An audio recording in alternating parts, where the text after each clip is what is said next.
To begin, Abigail's false claims of Mary being a witch resulted in the entire courtroom sinking into hysteria, allegorically represents how McCarthyism drove 1950s America into a frenzy of accusation based on false beliefs. The Red Scare, which is based on McCarthyism, completely took America by storm in the 1950s. Left and right, people were either accused or accusing others of communism with no substantial proof. In order to protect their own reputations, people would accuse others in hopes of being believed. Miller mirrored this action in his writing. I cannot tell you how, but I did. I heard the other girls screaming, and you, Your Honor, you seemed to believe them, and it were only sport in the beginning, sir, but then the whole world cried, spirits, spirits, and I promise you, Mr. Danforth, I only thought I saw them, but I didn't. Surely your excellency is not taken by this simple lie. Abigail, I bid you now search your heart and tell me this, and beware of it, child.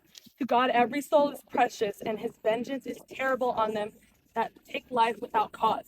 Is it possible, child, that the spirits you have seen are illusion only, some deception that may cross your mind when... Why, this is a base question, sir. Child, I would have you consider it. I have been hurt, Mr. Danforth. I have seen my blood running out. I have been near to murdered every day because I done my duty pointing out the devil's people. And this is my reward? To be mistrusted, denied, questioned like a... Child, I do not mistrust you. Let you beware, Mr. Danforth. Think you to be so mighty that the power of hell may not turn your wits? Beware of it. There is... What is it, child? I know not. A wind, a cold wind has come. Abby! Pause! Once Danforth questions Abigail's integrity and honesty, she instantly resorts to accusing another person of witchery. After she accuses Mary Warren, John Proctor's servant, he calls out her lack of evidence. I don't know if we're going to use that spin afterwards, but cut! Abby! Your Honor, I freeze! They're pretending. Hey guys! Hey, after Proctor speaks against Abigail, he eventually confesses his own faults of adultery and is interrogated. She's cold, Your Honor. Touch her. Mary, descend the shadow on me. Lord, save me. I freeze. It's a wind, it's a wind. Abby, don't do that. Mary Warren, do you witch her? I say to you, do you send your spirit out? No, let me go, Mr. Proctor. I cannot. Oh, Heavenly Father, take away this shadow. How do you call? Ow! How do you call heaven? More! Man, what do you? It is a whore! You charge? Mr. Danforth, he is lying. Mark her! Now she'll suck a scream to stab me with, but you will prove this! This will not pass! I have known her, sir! I have known her! You are a lecher? A man will not cast away his good name. You surely know that. In what time? In what place?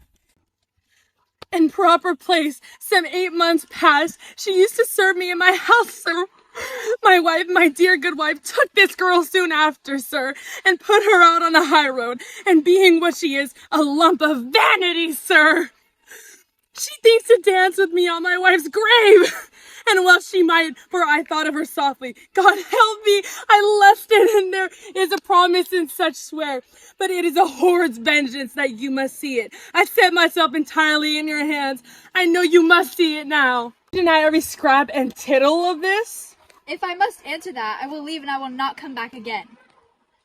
I have made a bell of my honor. I have rung the doom of my good name. You will believe me, Mr. Danforth. My wife is innocent, except she knew a whore when she saw one. What look do you give me? I'll not have such luck. You remain where you are. Mr. Paris, go into the court and bring Goodwife Proctor out. Bring her out and tell her not one word of what's been spoken here, and let you knock before you enter. Now we shall touch the bottom of this swamp. Your wife, you say, is an honest woman? In her life, sir, she hath never lied. There are them that cannot sing, and them that cannot weep. My wife cannot lie. I have paid much to learn it, sir. And when she put this girl out your house, she put her out for a harlot? Aye, sir. And knew her for a harlot? Aye, sir. She knew her for a harlot. Good then. And if she tell me, child, it were for harlotry, may God spread his mercy on you. Hold! Turn your back, turn your back. Do likewise. Now let neither of you turn to face Goody Proctor. No one in this room is to speak one word or raise a gesture, A or nay. Enter! Come here, woman.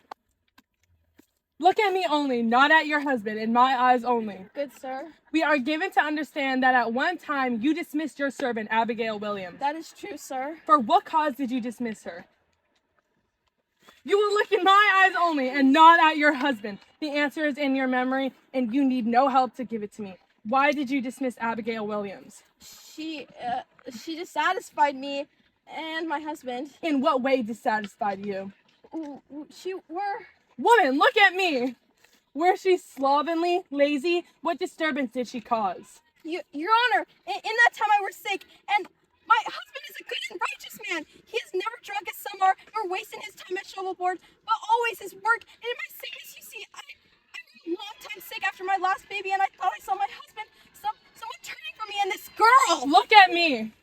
I, sir, Abigail Williams. What of Abigail Williams? I came to think he fancied her, and so one night I lost my wits, I think, and I put her out on the high road. Your husband, did he indeed turn from you? My husband! He is a godly man, sir! Then he did not turn from you. He... Look at me!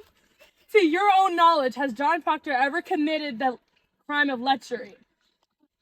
Answer my question. Is your husband a lecher? No, sir. Remove her, Marshal. Elizabeth, tell the truth. She has spoken. Remove her. Elizabeth, I have confessed it. Oh, God! She only thought to save my name. Excellency, it is a natural lie to tell. I beg you, stop now before another is condemned. I may shut my conscience to it no more. Private vengeance is working through the testimony. From the beginning, this man has struck me true. By my oath to heaven, I believe him now. And I pray you call back his wife before we... She spoke nothing of lechery, and this man has lied. I believe him. This girl has always struck me false. She has...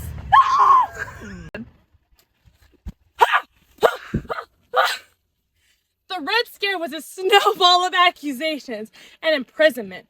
Miller reflects this principle in the Crucible. Ain't that right, darling? From starting off with the questioning of Abigail's integrity and ending with more pointed fingers, Miller illustrates how drastic and chaotic McCarthyism was and what it caused. Pow! The Crucible, his historical allegory of McCarthyism in 1950s America, is supported and furthered by the extreme change in topic from page 100 to 105, proving how McCarthyism led to mass hysteria, just like the Salem trials. We did it! Name one thing you want your English teacher to do for you.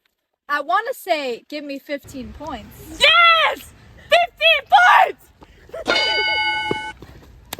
Done, let's